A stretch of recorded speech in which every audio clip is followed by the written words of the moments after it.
And welcome to Fox News Sunday Panel Plus with Steve Hayes, Mara Liasson, Byron York, and Juan Williams. So let's continue the conversation about the relationship between the mainstream media and the Obama White House. And Steve, what really got it going this week was the fact that ABC announced that they're going to do really a whole day of coverage from Good Morning America in the morning at the White House. They're going to anchor World News Tonight, their evening newscast from inside the White House. I think in the Blue Room, they're going to have this prime time town hall meeting with the president, and then Nightline, also from inside the White House, and the RNC called it a glorified infomercial. True or not? Well, we'll see. I mean, I think now, having had this burst out into the open and having had some controversy about it, it's far less likely that it will be an infomercial, and I think far more likely that he'll actually get some difficult questions. I don't have a problem, as I've heard some people do, with them broadcasting from the White House. That's not what bothers me. What bothers me is the fact that they wouldn't take ads from people with opposing views. There were some restrictions on that. Well, they say they don't generally do advocacy ads. Right, but in this case, I would, if there were ever a time to make an exception to that general rule, I would make an exception in this case. I mean, you're basically giving the White House a platform all day, whether you broadcast it from your studios or broadcast it there, to get out its message. But the White House venue means something. The Obama White House would not be giving out the place to ABC for this day-long festivity if they did not think that they would get, on net, positive coverage. There's no way they would be giving the Blue Room, the World News Tonight, if they thought they were going to get slammed the whole time. Well, I think that's true. Of course, they have the expectation that they're always going to get positive coverage. And it doesn't matter whether it's at the White House or not. But, I have to say, if the White House said, we'll offer you a town hall meeting with the president, I can't imagine a news organization that wouldn't say yes to that. I think what troubles me in the case of ABC is the idea that they're making a whole day of it and, doing all of their broadcasting from inside the White House on this particular plan. I know they're going to say, we'll present both sides, but it almost seems like they're pushing the Obama agenda. Look, the onus is on them, and they have a heavier burden now to carry because they've structured it like that.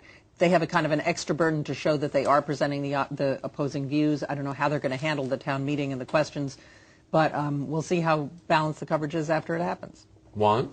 You know, what strikes me here is this is not the role that the American media should be playing.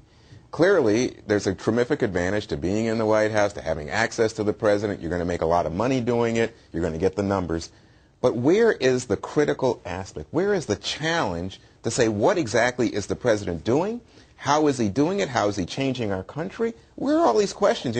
This whole notion of the intrepid reporter seems to me to have gone away for this White House. So I want to take my hat off to their communications director, I guess, to all their media management people. And, of course, I would say the master of it. We always talked about Ronald Reagan when you and I were at that White House as Ronald Reagan is the great communicator. Well, I think Barack Obama is taking it beyond that to another level. And, maybe he's had more witting accomplices in the case of the media. Well, and not only that, I think they use new media so well that it's a threat to newspapers at a time when newspapers are being threatened, and the TV networks see it as a direct way to get their audience, a younger demographic, to watch their programs. One other thing that I don't want to let go unmentioned this week was the president was asked at one point, I don't know, he did so many interviews, I think it was on CNBC, don't you get an awfully soft press? And he said, well, wait a minute, there's one network that's devoted entirely to attacking my administration. What did you make of that, Steve? Obviously, he was talking about Fox. Well, he needs a quote-unquote villain. I mean, he needs a foil. If he doesn't have one, it's harder for him to make his case. But look, I mean, you can look at the Pew studies. You can look at a series of surveys that have done about the first 100 days or the first 6 months of his administration, and Fox has provided the most balanced coverage of any of the networks. So I think, when you look at the actual facts surrounding the coverage that he's gotten, if you look at surveys that have looked at how he was covered by the other networks. There's actually a Media Research Center survey that shows that not once in his first 100 days on the three big newscasts was he ever identified as a liberal, or were any of his programs identified as liberal. That's extraordinary. Didn't happen during George W. Bush. I think he also made a joke at the television correspondents' dinner about another joke about Fox, in which he said, all of you guys get to own car companies, and Fox, you get AIG.